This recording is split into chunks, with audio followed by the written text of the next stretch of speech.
Today, we are talking about how to assess your capacity as an entrepreneur who is finally ready to stop wearing all of the hats in your business. When you start outsourcing and delegating tasks to freelance specialists, you save time, you are able to scale your operations more efficiently, and what I think is one of the most important things is that you're able to reclaim your peace of mind. Now, you may have someone that you're already thinking of hiring, but how do you know which tasks you want to hand over to them and the ones that you prefer to keep doing yourself? This capacity assessment tool solves this problem as it guides you through 6 steps that will allow you to start delegating effectively right away. And I have neatly packaged the entire process in this Notion template. So let's walk through each step together. Let's begin right here at step 1, which is a task audit. So this is where we're going to be identifying what is it that as a business owner you're spending so much time doing, or just spending your time doing. It doesn't have to be a long task, but you might find that there are some smaller tasks that, even though they don't take long individually, when grouped together, they can be very time consuming. And these can be tasks, for example, that are repetitive. Things like this can be outsourced to a virtual or personal assistant. So write down, make a list of everything that you're doing in your business. If this is difficult for you to do at a sort of sit-down session, what you can do is over the course of a week, you can just add different tasks to this part of the template. But for the example that I'm going to be going through here, let's go ahead and say write weekly newsletter. So let's say you do have an online business and one of your tasks is to write a weekly newsletter. So I'm just going to be using one task as an example going forth, but in each of the steps in the template, I've included a toggle that says example, and I have a screenshot of examples for each step, just so that everything is very easy and clear for you to follow. So that is task step 1 done when you add everything to this list. When you've finished doing that, you can collapse that toggle and go on to step 2, which is a time audit. And in this step, we're going to be assigning a time in hours, or as a decimal of an hour, and also a frequency. So as you can see in the example here, let's say that writing the newsletter takes 1 hour. And this is something that I do weekly. So I have options for daily all the way to annually. And then I also have a trigger, and I give an example of client payment because there are some tasks wherein the frequency is based on a trigger, such as invoicing a client. You'll only invoice a client at a certain point in your process. It might not be a weekly thing, or maybe it is baked into your system at specific times. This is just to show that not everything will have a specific monthly or daily or weekly trigger. So in this example, let's go with weekly. That's what I do weekly. After we do the time audit, we are going to determine the impact as well as the expertise for each of these tasks. And the impact is on a scale of high, medium, or low. And this is how important these tasks are in your business. So you give this specific task. I'm going to give this a high for this example. And then expertise, which I have examples, which I have options being expert, intermediate, or basic, right? So what is the expertise required to perform or to complete this task? For this particular example, I have here in the example CEO, and this is what you can add this as an additional option if it is something that you as the business owner wants to continue doing, right? But if it's something that you might want to outsource, for example, the basic tasks, things like invoicing a client, things like publishing the YouTube video on YouTube. These are things that a tech VA or a VA can handle for you, or a general personal assistant can handle for you. So that's the impact and the expertise. Moving on to step 4 of the process, we want to think about who would be best suited to handle each of these tasks based on their required expertise level and the impact that the task is having on your business. So in these, in this role column here, this is just a text column. You can type in whether you want to keep doing this. In this case, it will be CEO, or maybe this is something that you want to outsource to a copywriter, given some guidelines and some task instructions, which we'll go into at the end of the process in the last step. But this is something that you just want to start thinking about. It could be tasks that you want to outsource to a virtual assistant.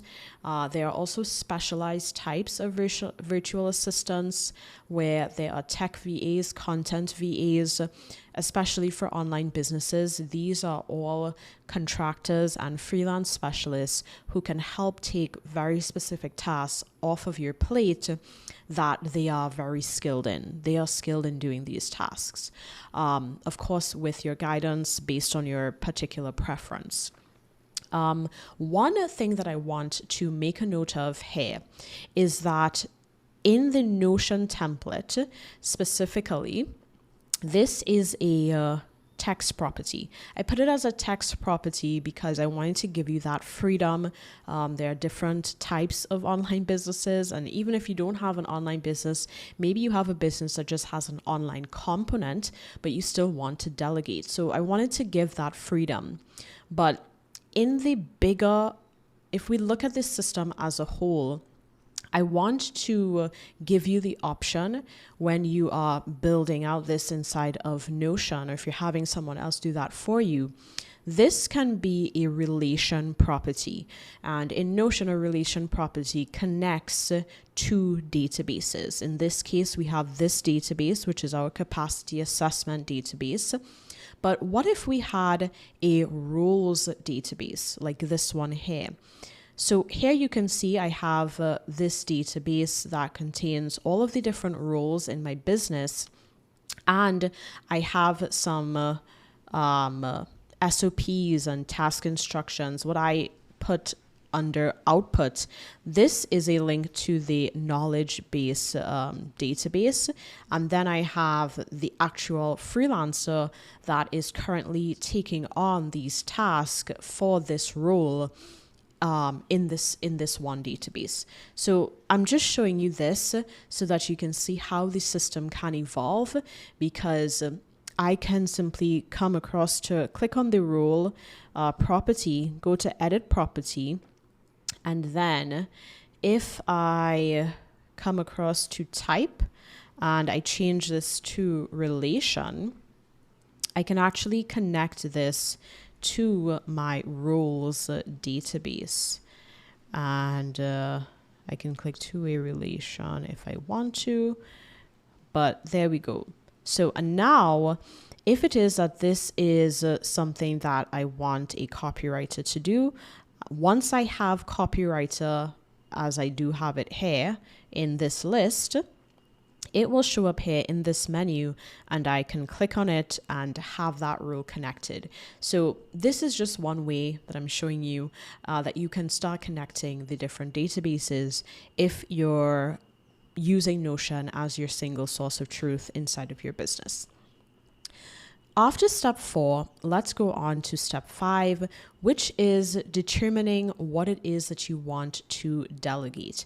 And in this step, we are going to be assigning a delegation status. By default, it is going to be not delegated, but let's say this is something that I want to delegate to a copywriter. I'm going to change the status to can delegate.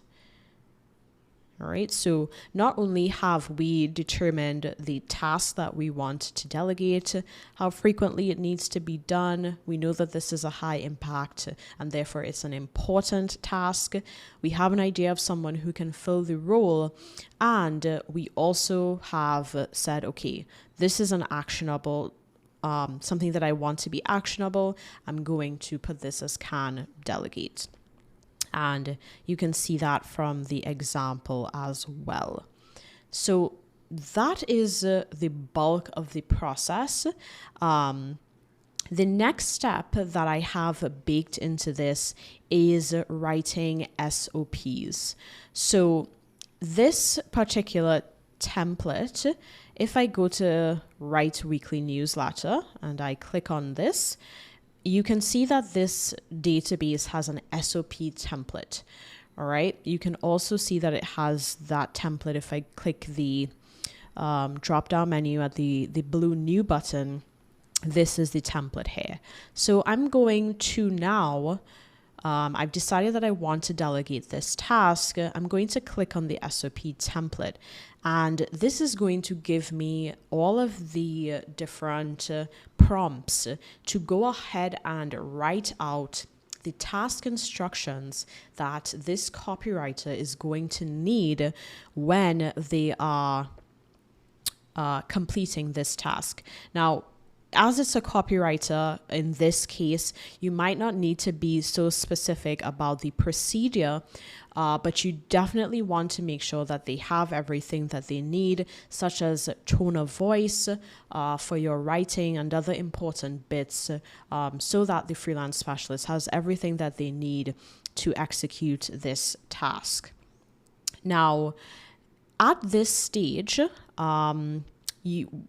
if you've completed the SOP, you can go ahead and click SOP ready. And you can imagine that if you do have quite a bit of tasks in here, that the SOP ready property is just going to help you to keep track of what is ready to be delegated.